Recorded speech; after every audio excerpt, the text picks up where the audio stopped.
എല്ലാവർക്കും പുതിയൊരു വീഡിയോയിലേക്ക് സ്വാഗതം. ഇന്ന് കൊടവന്റെ ഇല വെച്ചിട്ടുള്ള ഒരു തോരനാണ് നിങ്ങളായിട്ട് ഷെയർ ചെയ്യുന്നത്. അപ്പോൾ കൊടവൻ എന്നാണ് നമ്മുടെ നാട്ടിൽ ഇതിനെ പറയുന്നത്. അപ്പോൾ പലയിടത്തും പല പേരുകളിലാണ് ഇത് അറിയപ്പെടുന്നത്. കൊടവൻ, കുടങ്ങൽ, മുത്തിൽ, കരിന്തക്കാളി എന്നൊക്കെയാണ് ഇത് അറിയപ്പെടുന്നത്. അപ്പോൾ നിങ്ങളുടെ നാട്ടിൽ ഇതിനെ എന്താണ് പറയുന്നതെന്ന് കമന്റ് ചെയ്യണം കേട്ടോ. അപ്പോൾ നമുക്ക് ഈ തോരൻ എങ്ങനെയാണ് ഉണ്ടാക്കുന്നതെന്ന് നോക്കിയാലോ.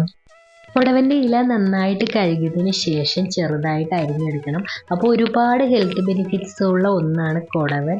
അപ്പോൾ നമ്മുടെ പല തരത്തിലുള്ള കഷായങ്ങളിലും രസായനങ്ങളിലും എല്ലാം ഈ ഒരു കൊടവൻ ചേർക്കുന്നതാണ്.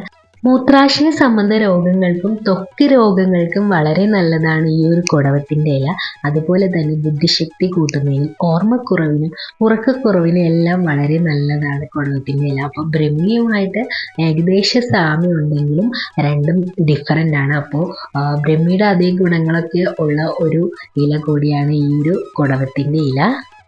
ആയുർവേദത്തിൽ ഇതിനെ നിത്യ യൗവനം നിലനിർത്താൻ പറ്റുന്ന ഒരു ഔഷധമായിട്ടാണ് കണക്കാക്കുന്നത്. അപ്പോൾ ഇത് കഴിക്കുന്നവരുടെ യൗവനം നിലനിൽക്കും എന്നൊക്കെയാണ് പറയുന്നത്.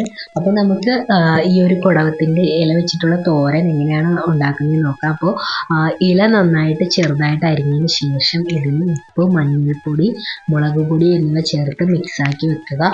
ഇതിന് ശേഷം ഒരു പാനിൽ എണ്ണ ഒഴിച്ച് കടുക് പൊട്ടിച്ചതിന് ശേഷം നമുക്ക് ഈ ഒരു മിക്സാക്കി വെച്ചിരിക്കുന്ന ഈ ഒരു കൊടവത്തിൻ്റെ ഇല ഇതിലേക്ക് ചേർത്ത് കൊടുക്കാം.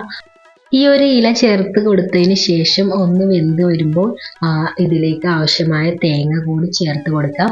അപ്പോൾ ഇത്രയേ ഉള്ളൂ.